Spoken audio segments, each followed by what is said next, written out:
Hey guys, tonight we're heading deep into the Middle Ages, a time when people feared the dark not because of what they knew was in it, but because of what they had absolutely no explanation for. Before we begin, take a moment, like the video if you enjoy this kind of story, subscribe if you genuinely want more late-night journeys like this one, and tell me in the comments where you're listening from and what time it is for you right now. I always find it strange and oddly comforting knowing how far these stories travel. Now dim the lights, maybe let a fan run softly in the background, and let's ease into tonight's mystery together. Medieval villagers woke every morning expecting the usual problems: rotting grain, leaking roofs, a missing goat that almost always turned out to be stolen by Gerald again. What they did not expect was to wake up one day and discover that an entire neighboring village had vanished. Not burned, not destroyed, not abandoned. Gone. No bodies in the road, no smoke stains on the stones, no echo of screams, just absence. And in the Middle Ages, nothing terrified people more than something that left no physical explanation behind. The first map that lied. In the year 1287, a young monastery scribe named Mathis Rowe was given a simple task: copy an old trade map from brittle parchment onto fresh vellum for church records. Easy enough? The map showed 5 villages surrounding a forest called Blackmere Wood. One of those villages was named Veerholt. Mathis had never heard of Veerholt. He assumed it was small. Most villages were, forgotten dots between larger trade routes. But when he asked the abbot about it, the old man's face went pale in a way that had nothing to do with age. "There is no village called Veerholt," the abbot said. Mathis gently pointed at the map. The abbot stared at it for a long time without blinking. Then he did something monks rarely did. He crossed himself. The road that should have led somewhere. 2 weeks later, Mathis was sent with a merchant convoy delivering lamp oil and salted pork to nearby settlements. The convoy route took them straight past the location where the map insisted Veerholt still stood. They followed the road. The road was real. The stones were worn from centuries of carts. But at the end of that road, there was nothing. No ruins. No broken well, no abandoned chapel, just an open clearing where the grass grew taller than a man's waist. And in the center of the clearing, a perfect stone circle, half swallowed by earth. No one spoke, because stone circles in medieval Europe had only 2 explanations: ancient pagan rites, or something that never fully left. The sound at dusk. That night, the convoy camped nervously near the tree line. They avoided the clearing like it was breathing. As the sun fell behind Blackmere Wood, something strange happened. From the empty field where the village should have stood, they heard bells. Not church bells. Small hand bells, the kind hung around livestock, but the sound came in slow rhythm. Step, bell, step, bell. No animals were visible. The guards lifted their spears. The merchant whispered prayers so fast his words collapsed into each other. Mathis felt something colder than fear settle into his chest, because the sound was moving, and it was walking toward them. Then, just before the bells reached the tree line, silence. Total, absolute silence. No crickets, no wind, no breath. One guard broke the tension by whispering, "We leave at first light." No one argued. The first body. 3 days later, in a village 2 ridges away, a shepherd boy was found dead by a well. His body showed no wounds, no bites, no broken bones, no sign of struggle. But his eyes were open, and his mouth was filled with mud and church soil. The priest declared it a plague death to avoid panic. But plague did not carry earth from cemeteries. What the old widow knew. In that same village lived an old woman named Isolde. She was blind, and she had been blind for nearly 60 years. When she heard how the boy died, she wept softly and said, "They're walking again." The priest demanded to know what she meant. She refused to say more. That night, someone tried to burn her house down. They failed. Isolde survived, but every animal in the village was found dead the next morning. Necks twisted backward, every single one facing the road to Blackmere Wood. The church that sunk underground. Records from the abbey later revealed something deeply unsettling. Weerholt had once been infamous. 200 years earlier, it had experienced a sickness no one could cure. Not plague, not rot, not lung death. People fell asleep and did not wake. Entire families vanished overnight inside locked homes. The church had declared the village spirit-tainted. Instead of cleansing it, they buried it. Literally. Tunnels were collapsed, wells were sealed, the stone church was pulled apart and sunk into the ground. And officially, Weerholt was erased from all public record, except one forgotten map. The bells returned. Within weeks, travelers across 3 regions reported the same sound at night. Soft bells, slow footsteps, always near wells, always near graveyards. People began sleeping with soil packed into their door frames. A superstition said the dead could not cross freshly moved earth. It did not help, because whatever walked at night did not come from the ground anymore. It came from memory. And this is where our real story begins, because everything you've heard so far, that's only the background noise.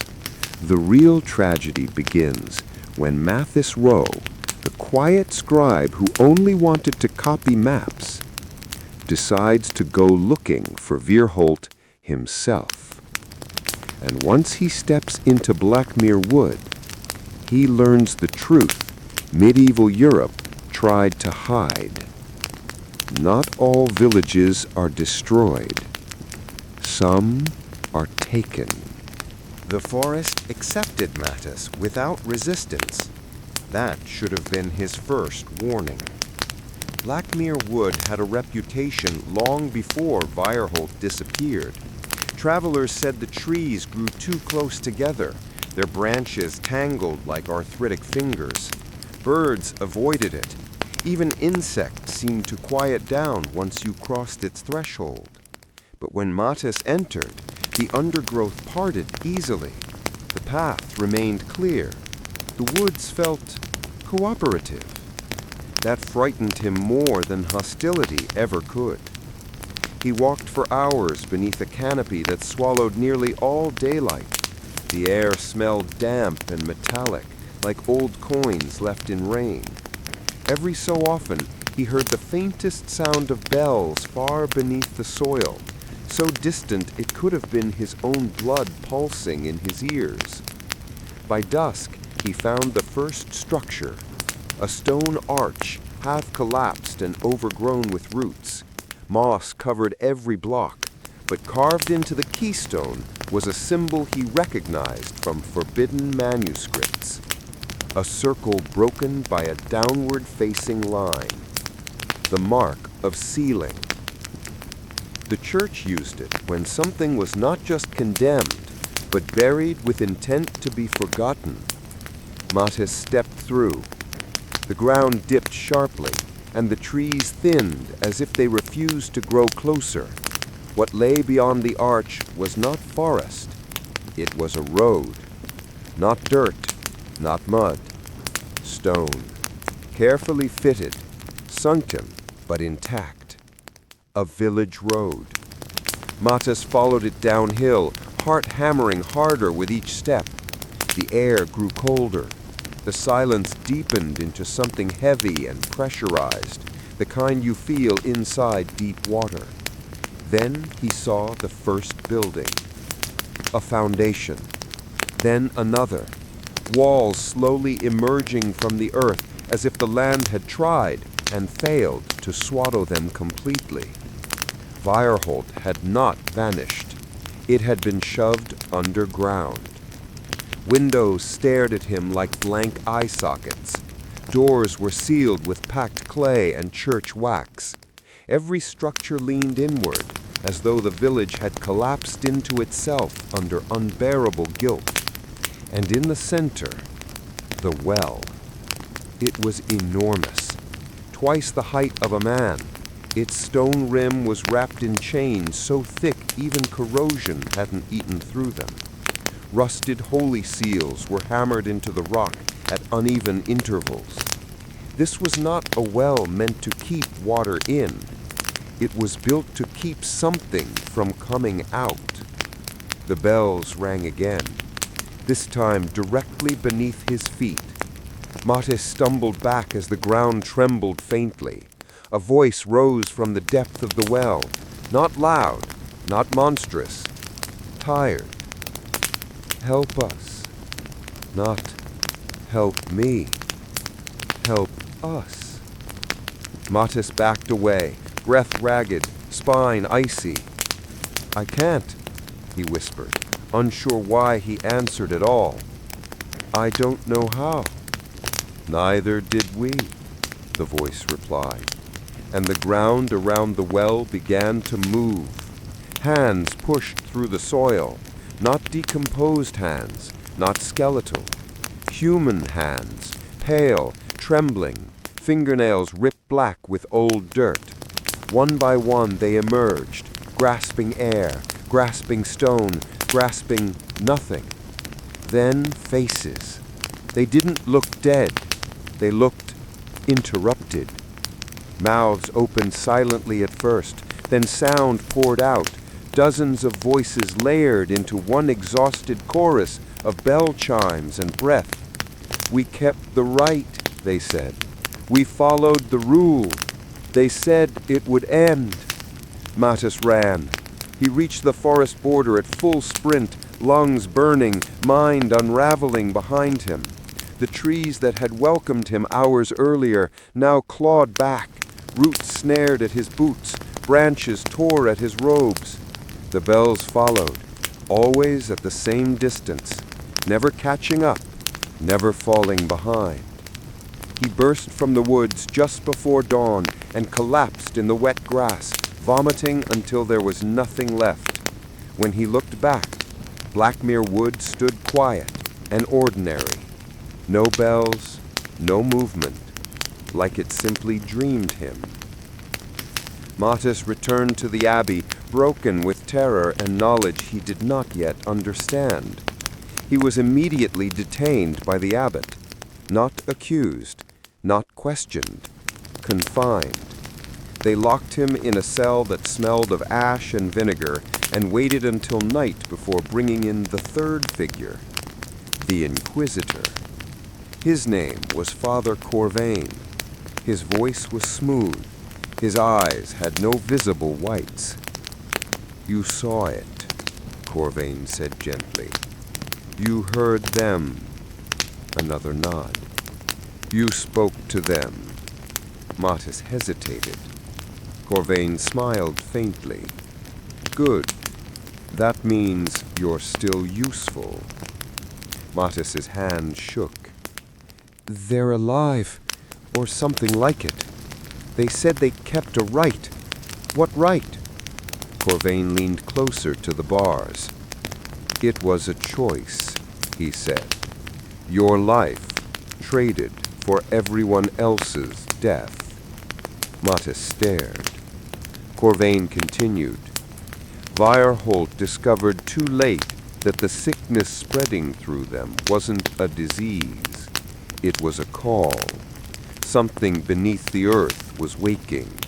It needed witnesses, hosts, memory."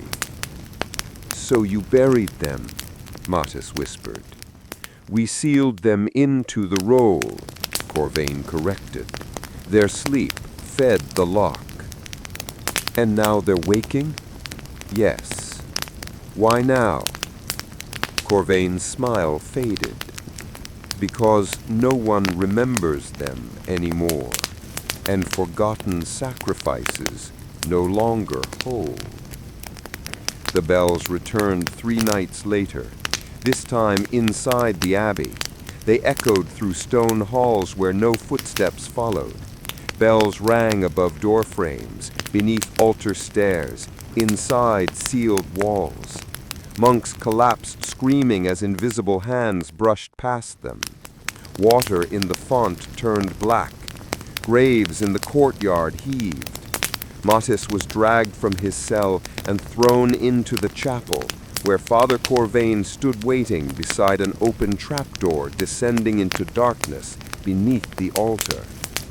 "You're going to finish what they started," Corvain said. Mattis shook his head violently. "I don't know the right." "You spoke to the dead," he said. "You'll remember it when you're close enough." The bells grew deafening below. They threw him in.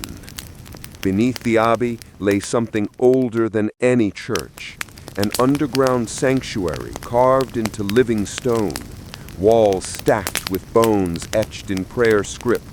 The air pulsed with heat from something breathing far below.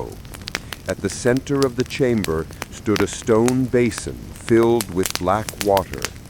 Figures stood around it, not monks, not villagers, not bell walkers.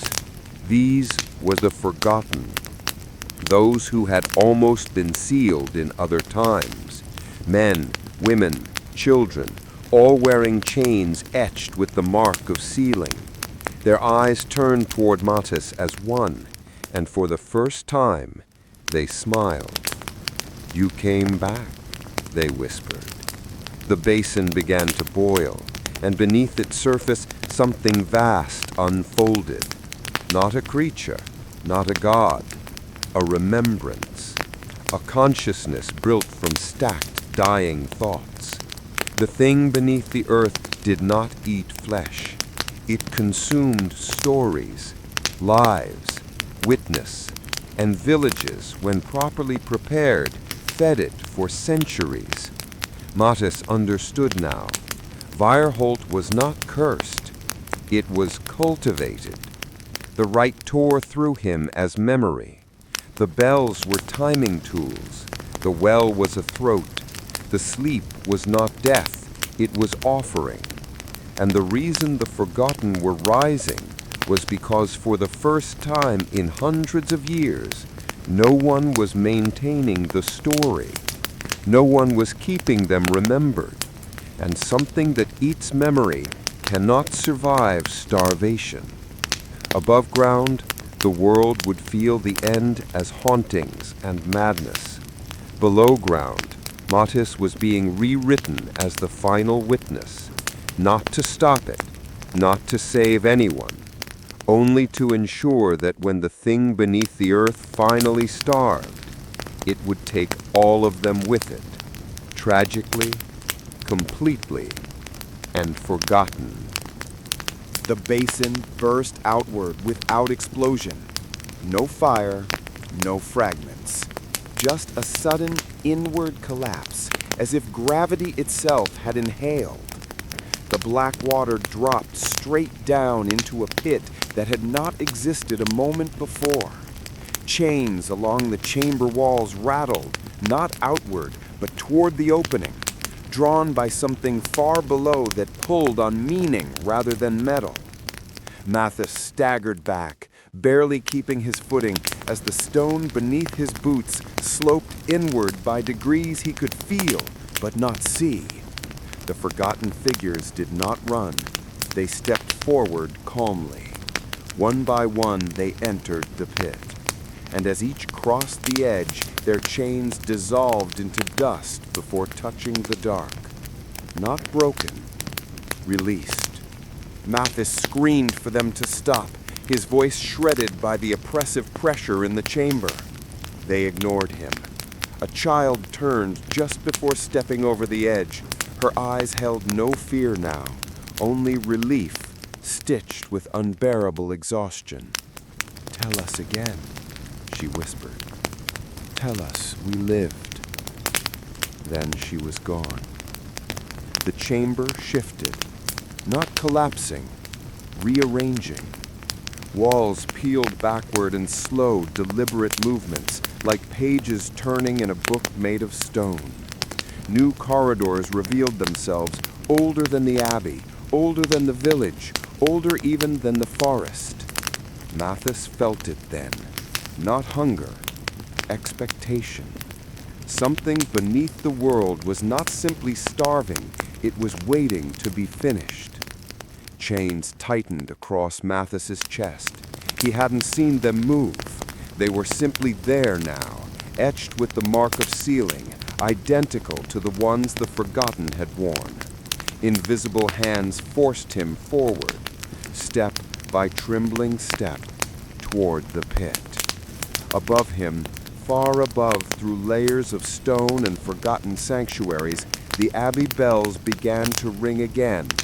Not erratic this time, measured, funeral slow. Each strike echoed downward, translating into pressure against his bones. A voice spoke from below, not from any mouth, from the collected weight of countless dying memories. Witness. Mathis's feet reached the edge, and he looked down into the dark and understood the final truth of Virholt. The villagers had not been sacrificed to keep the thing sleeping. They had been sacrificed to teach it how to end, not by force, by forgetting, by starvation. It had begun as a parasite of memory. It would end as one. And Mathis was to be the last meal big enough to kill it. The chains tightened. The world tilted, and then he fell. There was no sensation of dropping, just compression, like being pressed through layers of thickened thought. Every memory he had ever carried tore loose in violent succession. The abbey halls, the map, the well, the bells. Each moment peeled out of him and was consumed as structure instead of experience. He tried to scream. The scream became someone else's childhood. He tried to think. The thought became an old woman's dying prayer. Piece by piece, his life was transformed into nutrition for something vast that no longer had the strength to exist on its own. And somewhere above, the well in Virholt collapsed inward at last. So did the underground church. So did the sealed chambers beneath the abbey. The ground did not shake. It sighed, as if relieved. The bell walkers were found standing motionless at sunrise across 3 counties, still, empty, human-shaped silence. They did not rot. They did not fall. They simply stopped being animated, and by nightfall, even their footprints footprints began to fade. Father Corvain was discovered alone in the abbey chapel, choking on air that could no longer remember how to enter his lungs. He clawed at the altar stone until his nails tore off. Before he died, he whispered over and over, "It worked, it worked, it worked." No one ever learned what he meant. Within a year, all remaining records of Weerholt vanished. Maps lost the road, travel guides shortened, trade logs erased a destination that no longer contradicted reality. Scholars argued briefly, then forgot what they were arguing about. But the world never fully healed, because every few generations, children across Europe began to draw the same shape without knowing why. A stone circle, a well, bells on empty roads, and sometimes a man falling into darkness. The last written trace of Mathis Row was found centuries later in a damaged monastery ledger. One line, no context, no explanation, just this: the witness completed the silence. And tonight, if you listen carefully, when the room finally goes quiet after this story ends, you might notice how strange silence really sounds. Because sometimes, silence is not the absence of sound. It's the presence of something that no longer needs to speak. The silence stretched, thick as molten stone, over the lands where Weerholt had once been spoken of. Villages along the old trade routes began to notice the quiet first. Markets felt smaller, as though someone had removed a half-dozen voices from the crowd. Doors closed without reason. Wind no longer rattled shutters. Even birds refused to land near wells. Travelers who paused near the edge of Blackmere Wood reported hearing faint bell chimes beneath the earth, slow and echoing, as if counting down to something vast and patient. In a small town north of the forest, a man named Roland found himself awake at midnight, drawn from sleep by an invisible tug at the marrow of his bones. He had never known of Weerholt. He had never drawn a map. Yet the world seemed to pulse with expectation as he approached the main road, the one that should have led to the vanished village. The cobblestones hummed beneath his boots, soft as velvet, resonant as memory itself. Roland did not know why he walked. The road did not demand his body, it demanded his attention, his witness. At the forest edge, the trees parted gently, as if guiding him toward something he ought to see. He reached the clearing where the well had once been. The stone rim had reappeared, perfectly restored, each crack filled as if centuries of decay had never existed. Chains coiled around it again, unbroken, unyielding, humming faintly with pressure. Roland peered into the black water. It reflected nothing, yet he could feel eyes watching from below. He did not speak. He did not breathe. He merely waited, because waiting was now the most human thing left to do. Below the well, in a chamber that had reformed around some ancient rhythm of earth and stone, Mathis's presence lingered. Not his body, not his flesh, only the witness, the sum of his memory, his fear, his understanding, continued to feed the void. Each thought he had ever had was slowly unwinding into structure beneath the earth, shaping the place he had once touched.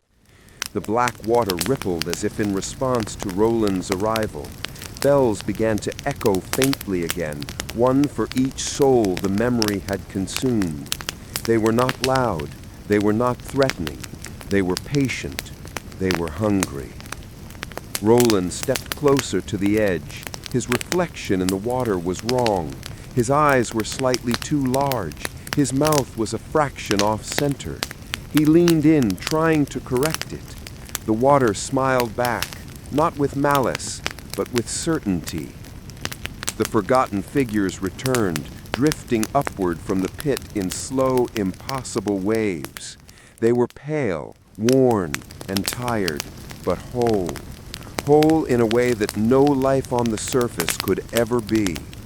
Their chains had dissolved completely, leaving only the faintest burn marks on the stone beneath them. One of them, a man Roland could not name but recognized as familiar somehow, whispered, voice layered like hundreds of echoes. "Do you see him? Do you see what remains?"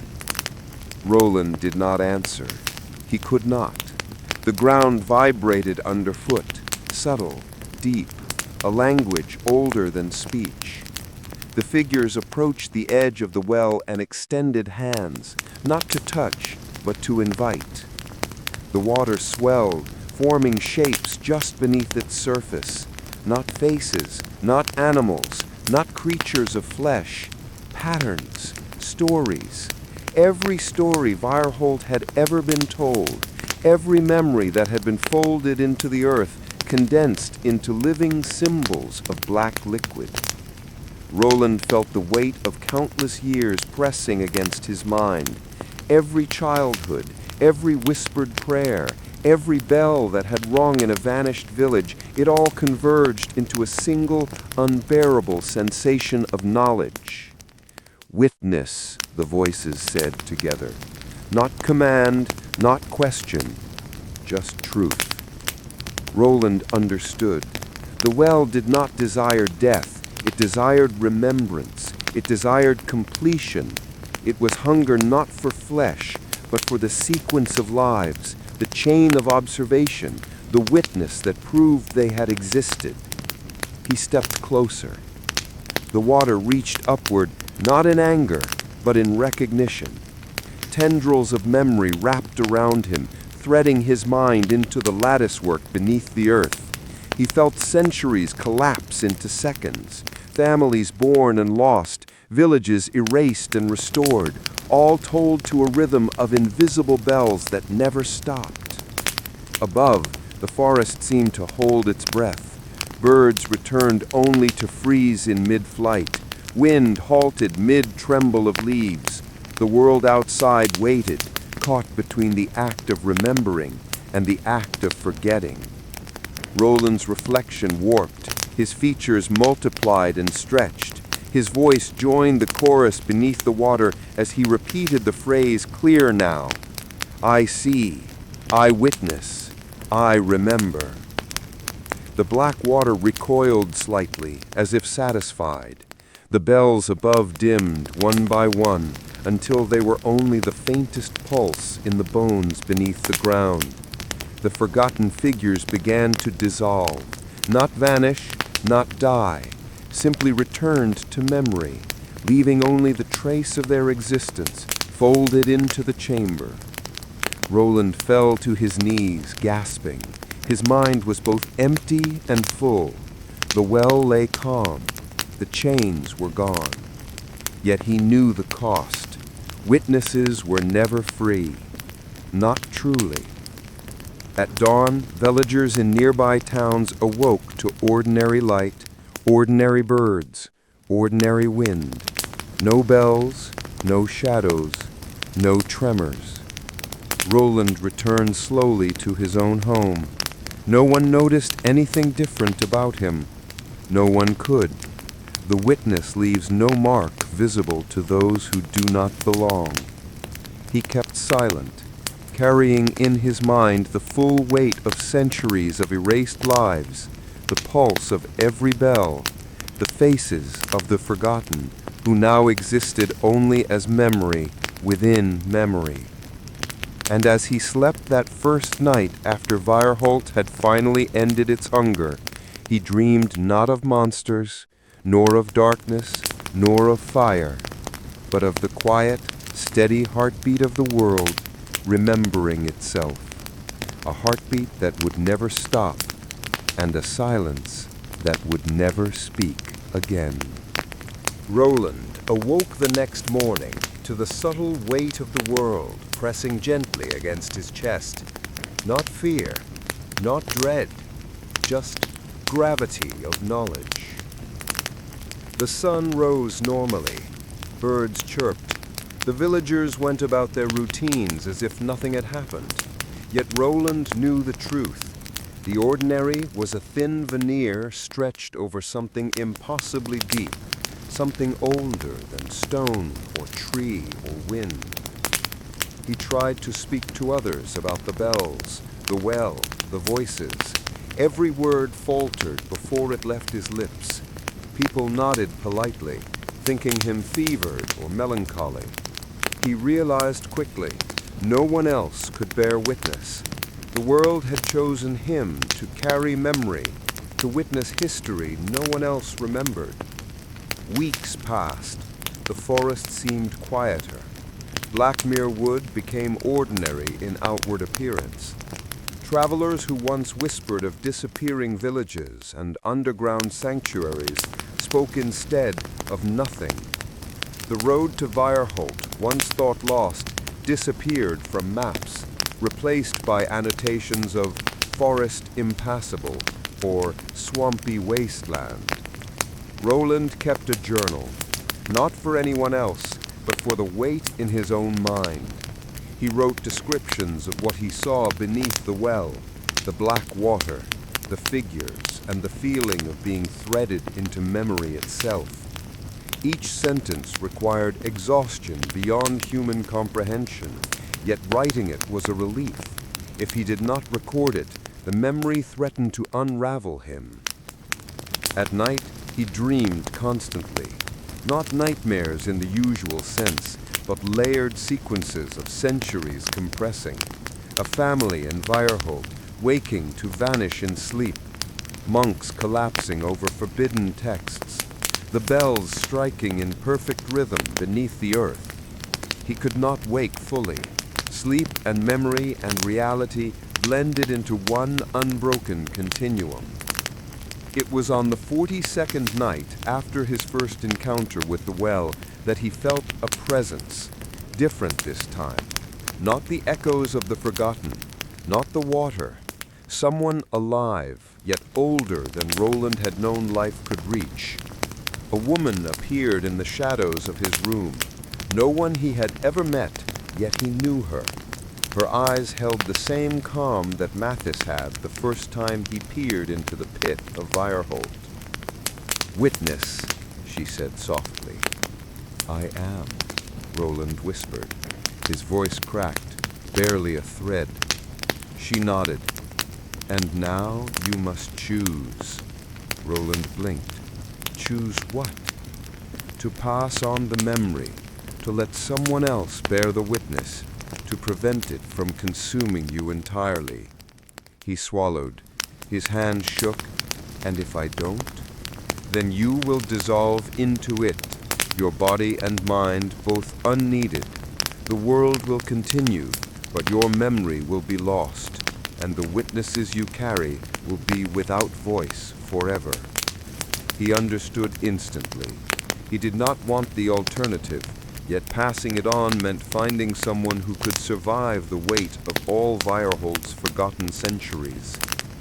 Roland left his home at first light, walking once again toward Blackmere Wood. Trees parted with a faint sigh as he approached the clearing. The well reappeared. Chains hung from its rim like waiting fingers. Black water swirled quietly, inviting, patient, eternal. He knelt and reached a hand toward it. The surface trembled and reflected his face, tired, aged, and far beyond his years. The woman's reflection appeared beside him. She said nothing, only watched. As his fingers brushed the water, whispers rose beneath the surface. Dozens, hundreds, thousands. Voices of the forgotten, the witness of centuries. "You may speak now, or you may listen." Roland's mind opened. Names, dates, faces, prayers, and stories poured through him. He absorbed them in silence, letting them thread into his being. Memory became marrow. Breath became story. time became both long and infinitely compressed. By nightfall, he felt the first fractures within himself. He had held the witness for too long. The weight of Weyrholt, Mathis, the Abbey, the well, and the bell walkers pressed against his skull, his lungs, his heartbeat.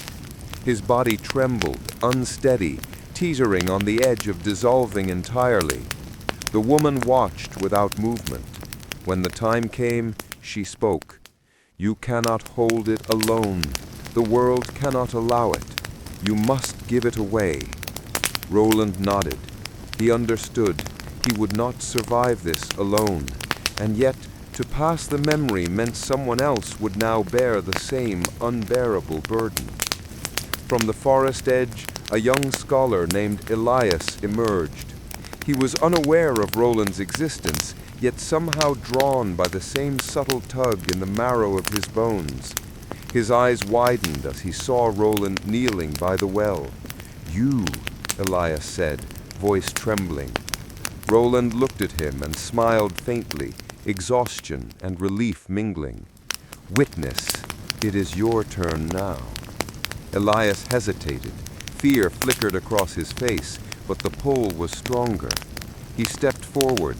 The black water responded immediately, rising slightly to meet him. Whispers layered around his mind, stretching his comprehension. Roland felt the chains loosen within his chest. His body began to collapse inwards, not with pain, but with quiet surrender. He was dissolving into memory, becoming a part of Weyrholt itself, the final observer merging into the timeless well. Elias gasped, his mind flooded with centuries of lost villages, underground sanctuaries, bells, rituals, and the collapse of forgotten humanity. But through the flood, he retained the one human thought that kept him tethered: witness. When dawn broke, the well was calm. The forest returned to silence. The air held no tremor, no whisper, no sign of Roland. Only Elias remained, kneeling by the rim, wide-eyed, breathing heavily, now carrying the weight of all that had been lost and remembered. The woman disappeared, leaving only a faint trace of warmth in the air. The road to Weyrholt remained lost. Blackmere Wood appeared ordinary. The world above continued, indifferent. But beneath it, the well had been refilled with memory once again, patiently waiting for the next witness. And somewhere, across centuries, Roland's presence lingered, not as flesh, not as thought, but as story. The tragic observer who had given himself entirely, ensuring the world remembered even what it was never meant to. Above, birds sang as if nothing had occurred. Shadows stretched in the morning light. A distant bell tolled faintly, though no church stood nearby. The witness had passed. The memory endured. The silence was complete. And Europe, oblivious, marched forward under the weight of stories it could never name, forever haunted by a village that should not exist. Elias remained by the well for days, though he did not perceive time as anyone above ground would. Every hour the black water shifted, not violently, not with motion visible to the eye, but with the slow, inexorable pull of centuries compressing into each ripple. He could feel the presence of Roland inside him, merging with his own mind, threading the memory of Weyrholt through his consciousness. Sleep came in fragments, if at all, and when he closed his eyes, he saw not dreams, but echoes. Villagers walking frozen streets, children playing in empty courtyards, monks bowing over texts that no longer existed. Each echo repeated itself endlessly, layering one upon the other until they became indistinguishable from reality itself. On the fourth night, Elias realized the first truth of carrying a witness, that memory was hunger, and hunger was eternal. He tried to step back from the rim of the well, tried to release the burden, but found that the water's edge had no exit. It clung to him, pulled him forward. Every story he had ever known, every fragment of history he had read, every tale his teachers had whispered, now collided with the lives of the forgotten. And then the bells returned. Slow, deliberate. One for every life erased by forgetting. One for every village that had disappeared from memory. One for every observer who had failed to record what had been lost. Each echo repeated itself endlessly, layering one upon the other until they became indistinguishable from reality itself. Elias spoke aloud, almost involuntarily, and his voice carried across centuries. I remember. The well rippled. The water climbed slightly, encircling his hands like a liquid embrace. The voices of the forgotten rose around him, dozens, hundreds, thousands, whispering, not in accusation, but in expectation. Tell us, they said. Witness, they said. Remember. He understood that the act of witnessing was not a single moment, but an endless repetition. To forget would be to die inside the memory itself, and to remember was to hold the collapse of time in one fragile mind. Days became nights without distinction. Elias began to forget the surface entirely, the abbey, the trees, the sky, the warmth of the sun. He only existed at the edge of the well, body tethered to the stone rim, mind tethered to the stories that demanded constant attention. Slowly he noticed patterns forming in the black water, waves aligning with the tolling of invisible bells, the faces of forgotten villagers shimmering beneath the surface, appearing and disappearing with the rhythm of centuries. And then the realization struck him. The well was not simply a prison. It was a conduit, a memory engine, a place where the forgotten could be preserved and observed, only to be passed on from witness to witness, ensuring that even the erased could exist in some form, through the mind of those who carried their story. On the seventh night, Elias first saw Roland's presence distinctly, not as memory, but as form. He was faint, almost translucent, hovering just above the water. The edges of his figure shimmered like heat above pavement. Do not falter, Roland said, voice distant but clear. It will demand more than you can imagine. You must hold it. Do not forget, or everything is lost. Elias nodded. I understand, but what happens to you? Roland's figure dimmed. I am part of the witness now, part of Virhold. The moment I passed it to you, I became memory itself. My pain, my fear, my life, they are yours to bear. Mine is dissolution, and that is all I can offer the world. Elias felt the weight of centuries pressing down. He wanted to scream, but the water absorbed every sound. He felt his own memories bending, twisting, stretching into someone else's experience. Every child who vanished in Virhold, every monk who had failed to seal the village completely, every bell tolling through the earth, all came rushing at him simultaneously. He fell to his knees at the edge of the well, gripping the stone rim, and whispered, trembling, I remember. The black water responded. It rose slowly, forming shapes beneath the surface, villages, roads, forests, churches, each building meticulously reconstructed, as if the well were rehearsing history itself for the sake of the witness. Elias realized something terrifying. Every time a witness faded, even partially, the well reshaped reality beneath them to ensure the memory persisted. The forgotten could never truly die. They only waited for another observer. And now, Elias was the observer. He looked down into the swirling black water, and for the first time he understood the tragedy fully. The witness was never free. The witness was never safe. The witness was never complete. It was endless, eternal, merciless. And as the bells tolled again, slow and unyielding, Elias knew the cost. He would live, yes, but only as memory itself. His body would fade, his life would blur, and the world would continue, oblivious, while he endured the weight of centuries of forgotten lives. Above ground, Europe remained ordinary.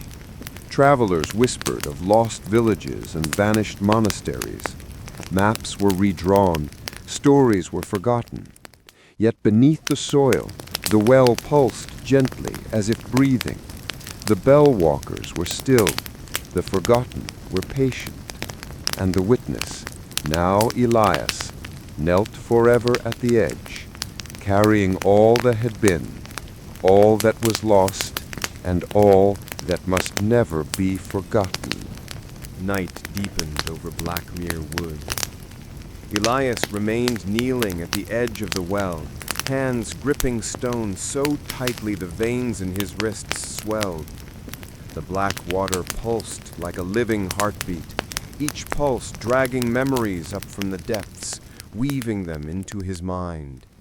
The whispering voices had multiplied now, layering themselves so thickly he could barely tell which was his own thought and which belonged to someone long gone. A bell tolled beneath the forest floor, slow, precise, full of weight.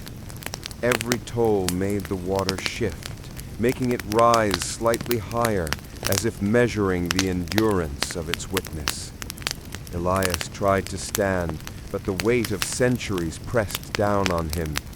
His legs shook violently. Every movement became a negotiation with gravity, memory, and obligation. He fell back onto the cold stone, gasping. A face appeared on the water's surface, a child's face, pale, small, eyes too large and shining. Are you him?" the child whispered. Elias did not answer. He did not need to. He knew what she meant. She was one of the forgotten, one of the voices that had been swallowed into the earth centuries ago. She had never lived in the ordinary world, yet she remembered everything. And now, through him, she would live again. The water swirled violently, drawing the shape of the abbey from centuries past, complete with collapsing walls, tilting steeples, and shattered graves. Elias felt each stone, each brick, each hidden corridor as though he were inside the building himself. Then he heard it, another sound, faint but unmistakable. Footsteps above him. Not ordinary footsteps, heavy, measured, deliberate. Father Corvain, or someone like him, a presence tethered to the rituals that had first sealed Varholt, a man of memory, power, and obsession, unaged as if centuries had respected him. Corvain's voice echoed through the chamber above. "The witness endures. Do not fail." Elias's hands tightened on the stone rim. The black water responded, forming ripples like concentric rings that spoke in a language he did not understand but somehow felt. Each ring brought fragments of centuries, Varholt's streets, the disappearing villagers, the collapse of the abbey, the tolling bells. Corvain descended, silent and certain, until he hovered above the pit. His eyes, unblinking, scanned Elias's face. "It will test you. The witness is never complete until it cannot be broken. And you are already fraying." I will endure," he gasped. "You will not," Corvain said softly, and the words carried the weight of inevitability, not threat. The black water surged upward, reaching for Elias, tendrils forming and retracting, pulsing with history itself. He screamed, not for pain, but for comprehension. He tried to take control, to command the memories, but they were beyond command. Each recollection pushed another forward. A woman's voice pierced the chorus, clear, singular. You must remember all of it, every detail. Elias realized it was Roland. His presence lingered inside him, merged into the flood of memory. He felt the older witness's fear, exhaustion, and surrender threading through him, binding him to a duty he did not ask for but could not refuse. He inhaled, forcing his mind outward, letting the memories wash over him without resistance. Villagers, monks, bells, wells, forests, all unfurled in excruciating detail, painful, magnificent, eternal. The well's surface rippled again, shaping itself into corridors beneath the abbey, staircases leading to nowhere, doorways opening into darkness that had no end. The forgotten figures rose from the water, spectral and pale, guiding him, testing him, confirming that he could hold it. Days bled into nights, or perhaps nights bled into days. Time no longer mattered, only the act of witnessing, repetition of remembrance, endless consumption of memory. Elias spoke aloud, though his voice cracked after a dozen sentences. I see, I see, I see. The words were swallowed by the water, translated into patterns and echoes, transmitted through the lattice of history itself. The faces of the forgotten smiled faintly. They did not speak. They existed as living memory, sustained through the witness, anchored to someone who could bear their continuity. Suddenly the water surged violently, splashing over the stone rim, and the chamber beneath the abbey trembled. Elias was thrown backward, but remained tethered. His mind expanded, encompassing not just the memories of Varholt, but ripples across Europe, vanished villages, lost monasteries, wars never remembered, plagues erased from chronicles, names scratched out of books. The witness was no longer a single village. It was all of it. Father Corvain hovered silently above the well. You will not break, he said. Not entirely, but you will fray. You will fragment. That is the way of the witness. Elias's vision blurred. His body felt as if it were being rewritten, his identity interlacing with every forgotten soul, every erased event, every tolling bell that had rung without audience for centuries. Pain and memory were indistinguishable. He whispered again, not to himself, but to the entire world beneath and above. I remember everything. I will not forget. The black water calmed, folding into itself, accepting him. The forgotten figures faded, their duties complete for now. Roland's presence receded, leaving only the faintest warmth in the back of Elias's mind. A guide, a warning, a ghost. Elias knew then that he was no longer merely a man. He was the witness incarnate, the keeper of Varholt's memory and the repository of all that had been buried, erased, and forgotten. Above ground, Blackmere Wood appeared as any forest might at dawn, ordinary, unassuming, silent. No signs of the abyss beneath. Birds flew, wind stirred the leaves, dew glinted on spiderwebs. Travelers passed by, oblivious, yet somehow a sense of weight lingered in the air, a memory of memory itself, subtle but undeniable. Elias stepped out of the forest. His body appeared normal. His movement seemed human, but every step carried centuries of observation. Every glance absorbed histories unseen. Every breath held the silent tolling of invisible bells beneath the earth. And though the world remained unaware, the witness now walked among them, alone, burdened, and eternal. The bells would never ring again, except in his mind, and there, in perfect rhythm, they tolled endlessly. The forest sighed, the well waited, the witness endured, and Europe, ignorant, continued, unknowingly threaded into a story too vast to be told, too heavy to be shared, and too tragic to be undone. Elias walked through the villages along the old trade routes, though no one noticed him. Children played in the streets, merchants shouted their wares, and the smoke from chimneys rose lazily into the sky.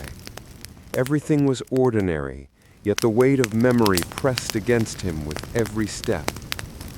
Everywhere he went, fragments of Weierholt flickered across his mind.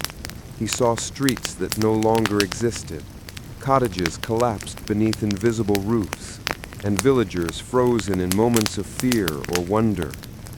He heard faint echoes of the abbey bells tolling beneath the soil, counting years and centuries he could no longer separate. He tried to speak of what he saw, but the words failed him. Anyone who might have listened could not bear the weight of the witness. Their eyes would glaze, their thoughts scatter, their minds fracture under the pressure of memory they could not hold. One night, as the moon hung low and pale, Elias found himself drawn to a ruined monastery on the outskirts of a distant town. The stones were cracked, the roof long fallen in, but the air thrummed with invisible resonance. The well beneath it had never existed, or perhaps had already disappeared, but he could feel it pulsing somewhere deep below, pulling at him as insistently as a heartbeat. He knelt on the cracked floor, hands trembling, and whispered the names of the forgotten, the abbey monks, the villagers, the bell walkers. Each name carried a weight, each syllable a fragment of memory too vast to hold. The air thickened, shadows shifted, the ground seemed to breathe.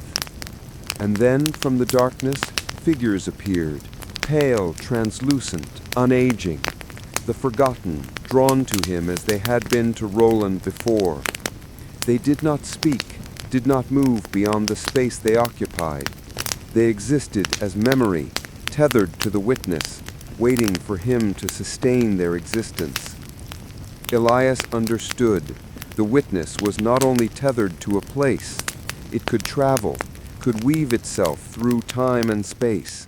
Anywhere human memory faltered, anywhere history was erased or altered, the witness could thread itself, maintain the continuity of what had been.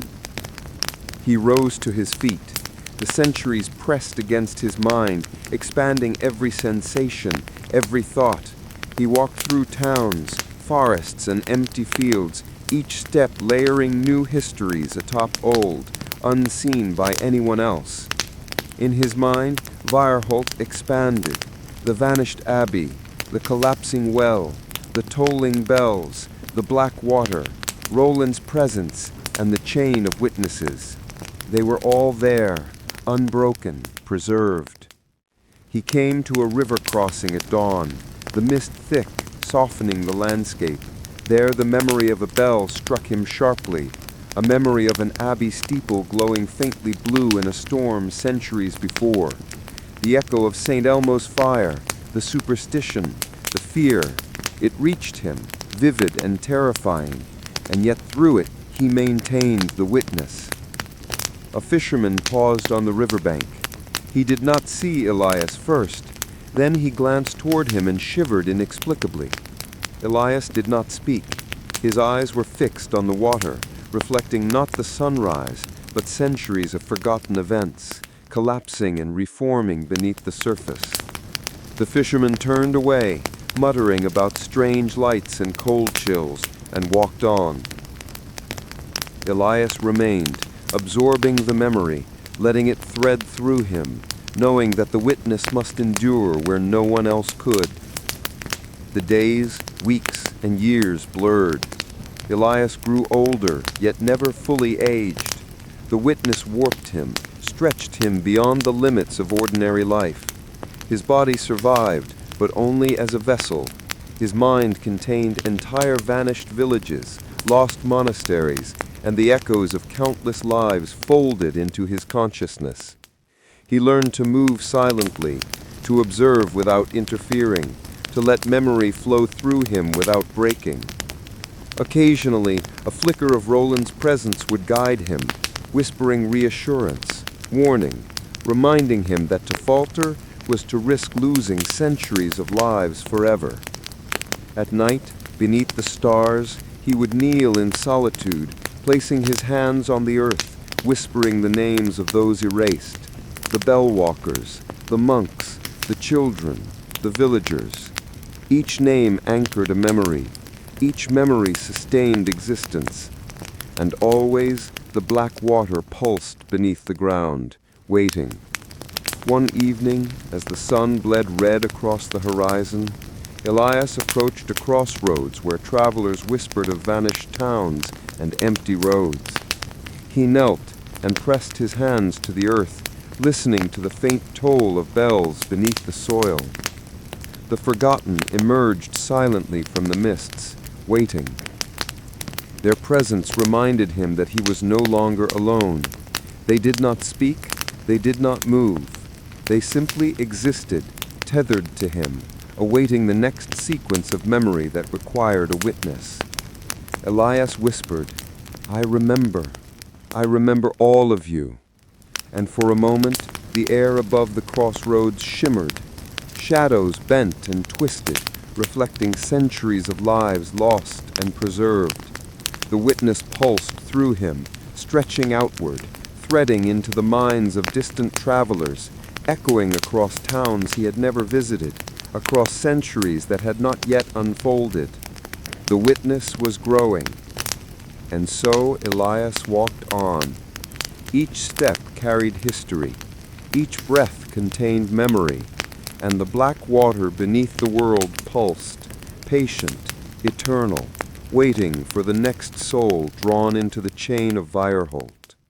Above ground, the wind stirred, birds sang, the river flowed, and Europe continued, oblivious. Beneath it, the well, the bell-walkers, the black water, and the witness endured. And the memory of Weierholt stretched endlessly, tragically, inexorably through time. The mist curled along the riverbank, thick and heavy, as though it had weight beyond air. Elias's steps were deliberate, measured, each one carrying not just his body, but centuries of unremembered lives. Every echo beneath the soil thrummed through him, a pulse against his ribs, the toll of invisible bells marking moments he had never lived and yet could not forget. He approached a small town tucked between two hills, its streets narrow and winding, cobbled with stones polished by centuries of feet. On the surface, it appeared ordinary. Children chasing hoops, merchants shouting prices, smoke drifting from chimneys. But Elias sensed the fractures immediately. Here, history had faltered. A monastery once stood where now there were only fields. A bridge had collapsed decades ago, but was absent from the town's memory entirely. A family line had been erased, their stories unspoken in the town square. Elias knelt at the edge of the main road, letting the witness reach into the hidden layers. The black water beneath Weierholt responded, threading itself outward. Shapes began to ripple beneath his gaze. Shadows of the missing abbey, echoes of vanished villagers, fragments of lost conversations. The town had no memory of them, but he did. He carried them, preserved them. A child ran past him, laughing, unaware. Her joy flickered against the edges of the invisible histories. Elias reached out, not with hands, but with thought, and touched the layer of memory hovering over her. He felt the presence of ancestors she would never know, lives erased from her own family line. and he folded them gently into the continuity of his witness. The child paused, glancing at him, eyes wide, as if sensing the weight he carried. Then she turned and ran on. Elias allowed himself a faint exhale. Witnessing was not only about memory, it was also about preservation, about threading what had been into what still could be remembered. Night fell. The sky burned with red and gold as the sun dipped behind the hills. Elias returned to the ruined monastery. He had begun to map the unseen layers of Europe in his mind. Towns lost to plagues, abbeys erased in fires, villages swallowed by rivers or forests, histories omitted by kings or scribes. Each location became a node, connected through the invisible lattice of memory that the well beneath Blackmere Wood now maintained through him. Father Corvain appeared, stepping silently from the shadows. He did not age, did not tire. His eyes held the same certainty, the same weight of obligation that had always marked him. "You are beginning to understand," Corvain said. "The witness is not passive. It reaches, it threads, it binds the living to the forgotten. But be wary. Every act of preservation exacts a cost. You have already begun to fray." Elias did not reply. He only nodded, his mind stretched across centuries, tethered to lives he could not name, yet must hold. The black water pulsed beneath the monastery floor, faint but insistent. Tendrils of memory rose, forming faint shapes in the shadows, the villagers of Veerholt, Roland's presence, Matisse's fading consciousness. They moved slowly, like ghosts reluctant to leave the edge of existence. Elias reached toward them with thought. He did not touch. He did not speak. He merely allowed the memories to flow through him, stabilizing what would otherwise dissolve. Each figure shimmered briefly, then returned to the blackness, preserved. And then, faintly, he heard a new sound. Footsteps, above ground. Not ordinary travelers, but someone drawn to the pull of the witness, someone unaware, yet fated to be next. Elias's body tensed. The cycle was beginning again. Another soul would be called, another witness drawn into the lattice of memory. The black water waited patiently, as always. The bell tolling beneath the soil thrummed in rhythm with the pulse of history itself. He whispered, voice trembling but resolute, "I remember. I will not forget, and I will preserve all that was lost." The air responded, subtle and unyielding. The forgotten smiled faintly, unspoken, unaging. The lattice of memory stretched outward from Elias, threads reaching into the towns, the forests, the rivers, the hidden wells of Europe. And somewhere beneath the soil, the original well pulsed again, as patient and eternal as the night itself. Elias stood, the witness endured. Europe moved forward, oblivious, unaware of the quiet, tragic machinery of remembrance, now threading beneath its feet. The memory of Veerholt, of Roland, of Matisse, and all the forgotten, stretched endlessly, tragically, and eternally through him. The morning fog lay thick over the hills as Elias walked onward, each step reverberating faintly with the weight of countless memories. Europe had changed, of course. Towns had risen and fallen. Wars had reshaped borders. Rivers had swallowed roads. Yet the forgotten persisted, and he carried them all. The witness was no longer bound to Veerholt. It had begun to radiate outward, a lattice of memory threading into forgotten villages, lost monasteries, vanished families. Every footfall Elias took was a negotiation with the weight of centuries. He entered a market town whose history had been deliberately erased. The name had changed over decades, scribes replacing old records with new. The cobblestones were familiar to him, though no living soul could recognize them. The marketplace buzzed with life. Merchants shouted over one another. A dog barked at a passing cart. Children darted through narrow streets. To all appearances, it was ordinary. To Elias, it was a fractured memory. He knelt at the edge of the square, letting the witness thread outward. Invisible tendrils of black water, the pulse of the ancient well beneath Blackmere Wood, spread beneath the town, threading through the foundations, lifting fragments of erased history into his consciousness. Houses that had burned centuries ago shimmered briefly into view. Families long forgotten conversed silently. Abbeys that had vanished in fires echoed with the tolling of bells, faint but insistent. Each fragment tugged at his mind, pressing him to hold them, to preserve them against the oblivion of the world. A woman passed, carrying a basket of bread. She did not notice him nonetheless, but the witness reached into her awareness. He saw the echoes of ancestors who had built the town, names lost from memory, faces she would never know. Each image, each voice, each story wove into Elias's consciousness like threads into a tapestry too vast for any single mind to bear. He shivered, feeling the weight of generations pressing into his chest. The day stretched onward, the sun low and orange over the hills. Elias walked toward a river, one that had shifted course decades ago. He could see the old riverbed beneath the ground, a ghostly echo of what had once flowed there. Villages had been swallowed by floods, monasteries abandoned and erased, memories dissolved into time. And yet, through him, they persisted.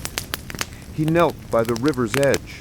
The black water beneath the earth pulsed in response, rippling faintly as he reached toward it with thought. Memories surfaced, children swept away in storms, monks writing prayers that no longer existed, merchants who had vanished without record.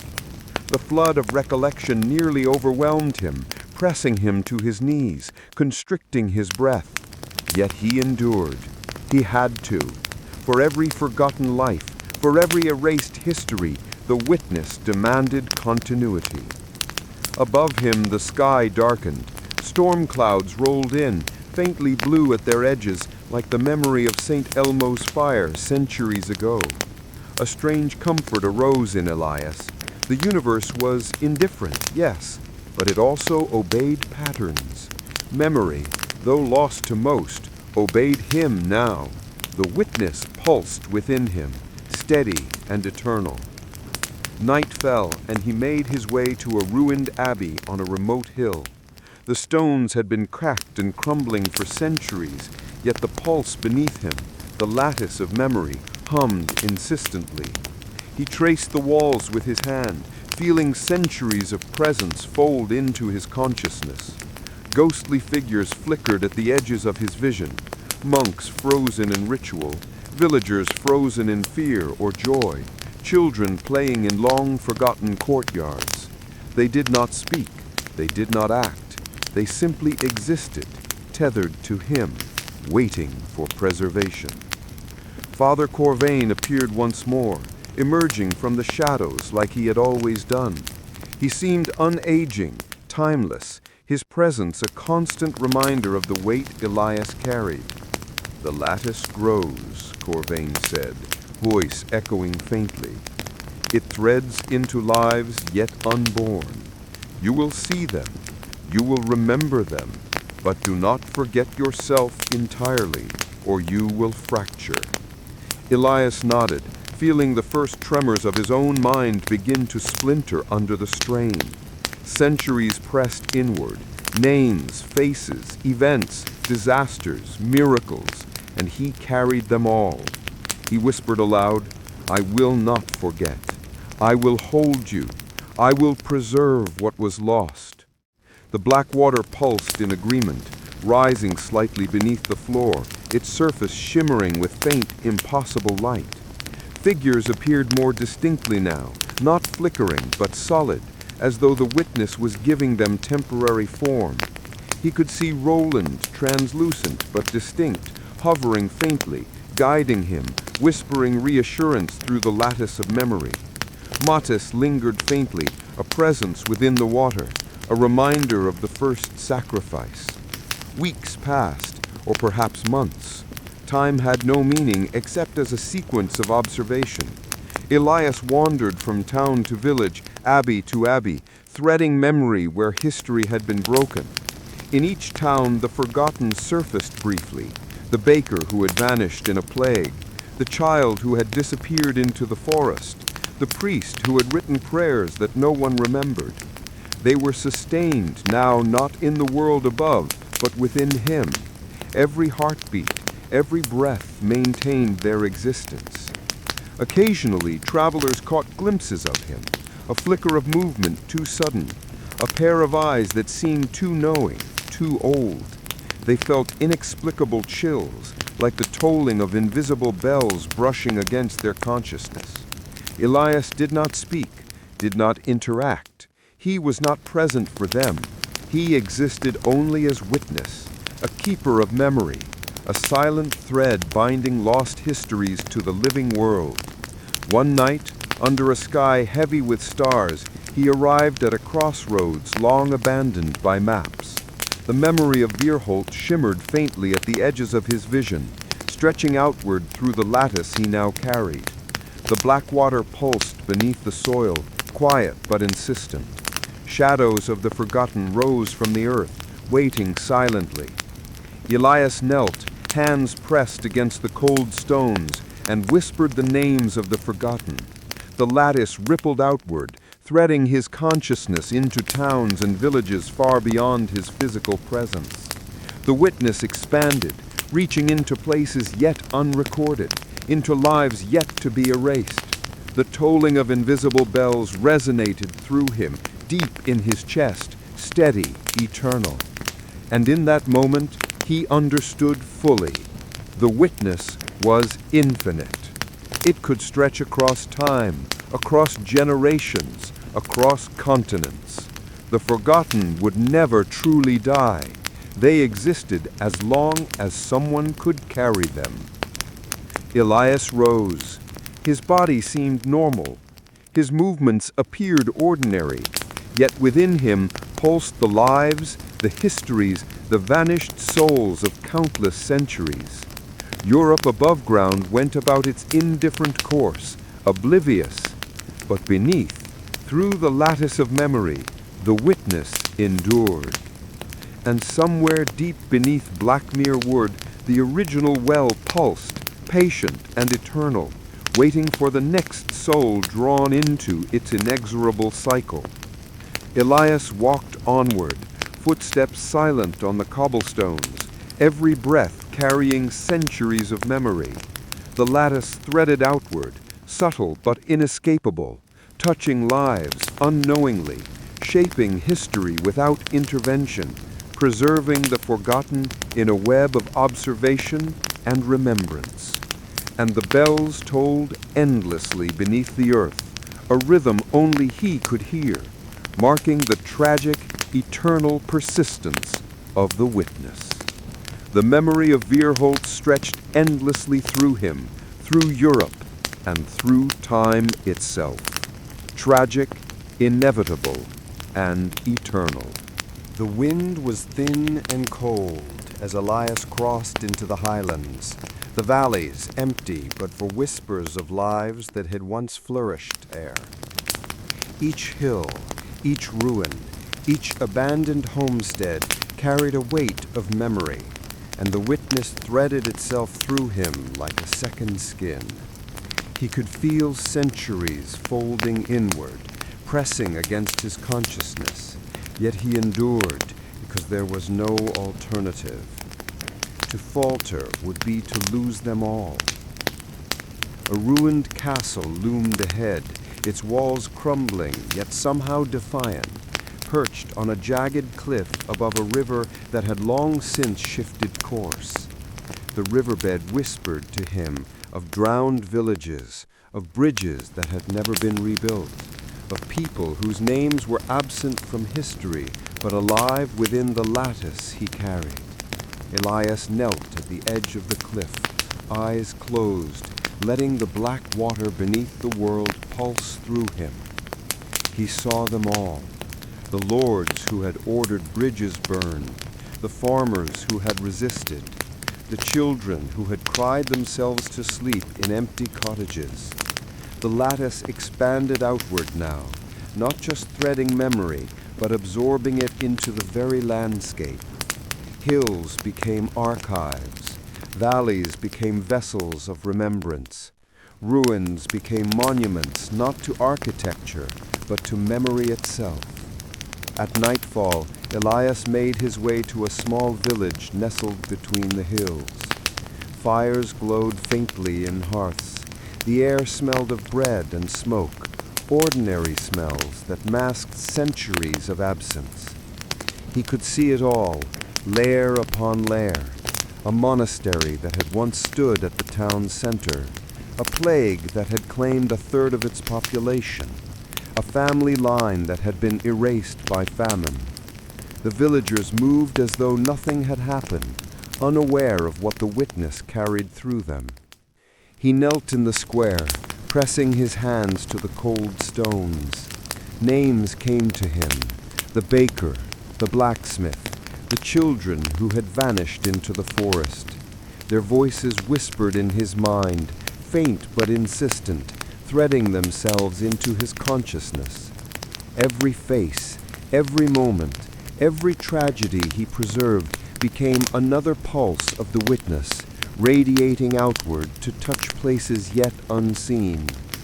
A storm rolled in, the sky bleeding gray and silver. Faint arcs of light shimmered at the edges of the clouds.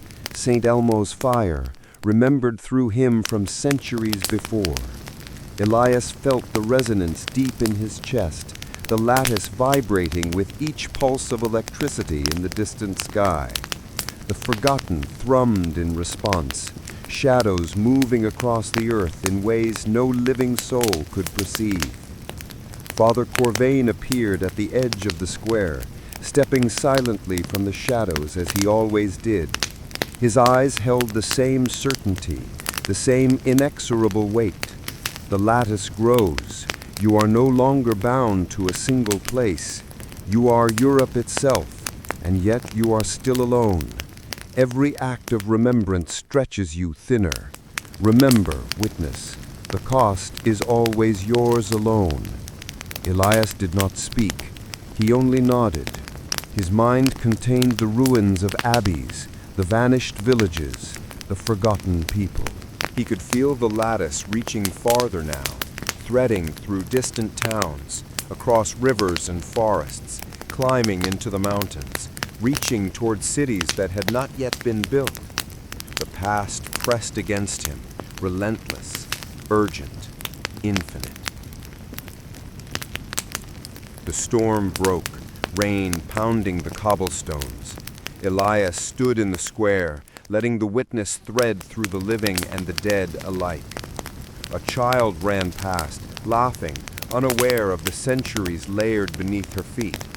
Elias reached with thought, feeling the echoes of her ancestors, lives long erased, and folded them gently into the lattice. Above, lightning cracked across the sky, illuminating the village in brief, brilliant flashes. Elias could see the abbey reconstructed in memory, the bells tolling faintly but steadily, the black water pulsing beneath his feet. He felt the presence of Roland, faint but steady, whispering guidance through the lattice. Do not falter. Do not let the memory dissolve. You are the conduit. And then, as if drawn by some unseen hand, he saw a figure at the edge of the village, a man or boy.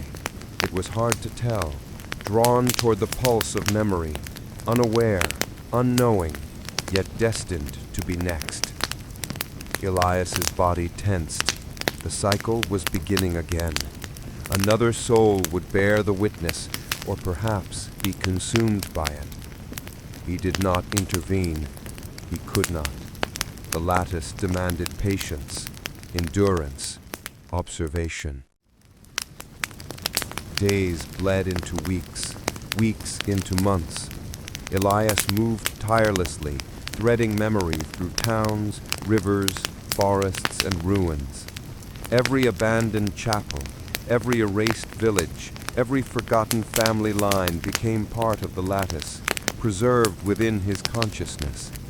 His body grew lean, his hair silvered, yet he did not age in the ordinary sense. The witness warped him, stretched him across time, fused him to memory itself. At night he would kneel in solitude beneath the stars, whispering names: the bell walkers, the monks, the children, the villagers. Every name anchored a life, every memory preserved existence. Shadows flickered at the edge of vision, ghosts of Roland, Mathis, even figures Elias did not recognize, but who were part of the lattice. They existed as memory, tethered to him, waiting for preservation. The lattice began to exert itself outward, subtle but unstoppable. Travelers, merchants, wandering pilgrims began to feel faint chills, inexplicable déjà vu, glimpses of structures long destroyed, voices whispered just at the edge of hearing. Europe was changing imperceptibly, its history bending, preserved in ways no living soul could comprehend.